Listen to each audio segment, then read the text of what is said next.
Kenya's economy to the middle income status has driven largely by agriculture, manufacturing, and real estate sectors. Not to forget information and communication technology (ICT) sectors, which are now treated as standalone sectors.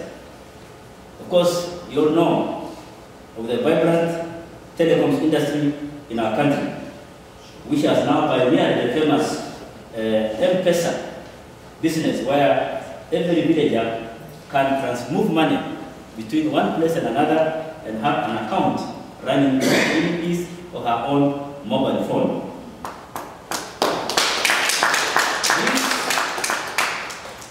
This technology, M-Pesa technology, has been adopted in many countries now in Africa.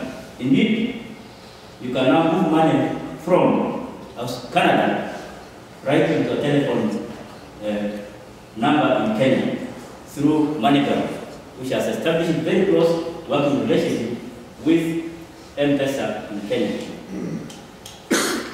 Now, ladies and gentlemen, the country has been politically stable since 1963.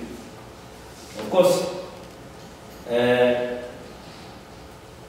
we have had our challenges in that period, but I think the recent peaceful transition of power from President Kibaki to Uhuru Muigai Kenyatta and William Ruto under the new Jubilee government did mark that Kenya can do and continues to do peaceful political transitions.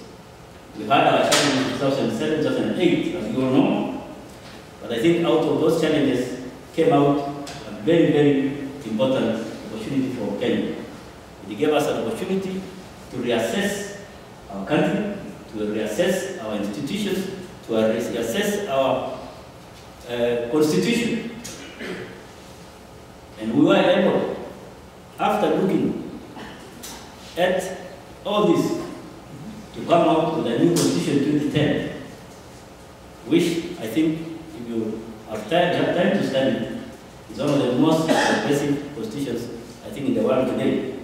In fact, that's the only one such constitution that has been passed during peacetime.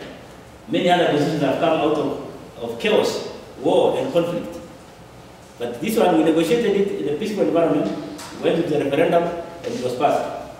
And for the first time, our constitution has a Bill of Rights in it that entitles every citizen the right to take anyone to court and to be protected by this constitution.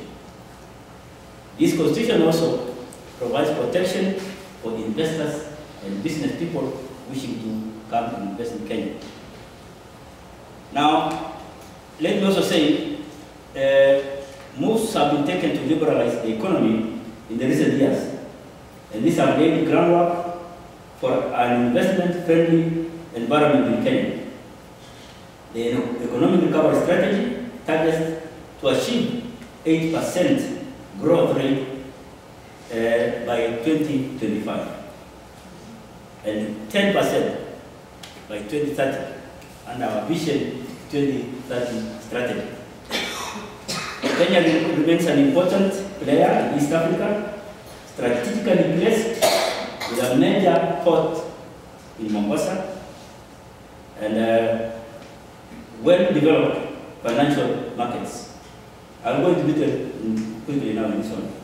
The country is a regional banking, information, and transportation hub. And the speaker was here just before introducing me, spoke of Kenya House. There were times before that if you wanted to fly to some place in West Africa, to Cote d'Ivoire, to Senegal, you had to go to Europe first to come down. That's no longer the case. You just land in Nairobi, and Kenya was flying all the way across West Africa to Cote d'Ivoire. And we are looking at new routes to Algeria and North Africa, not just to Egypt, but to North Africa, so that the entire African continent is well covered by Kenyans. And therefore, stationed in Nairobi, you reach the rest of Africa. Not just East Africa, the rest of Africa. I can assure you that. So the country's membership of the East African Community and Common Market for Eastern Southern Africa, COMESA, makes it an attractive base for foreign investors.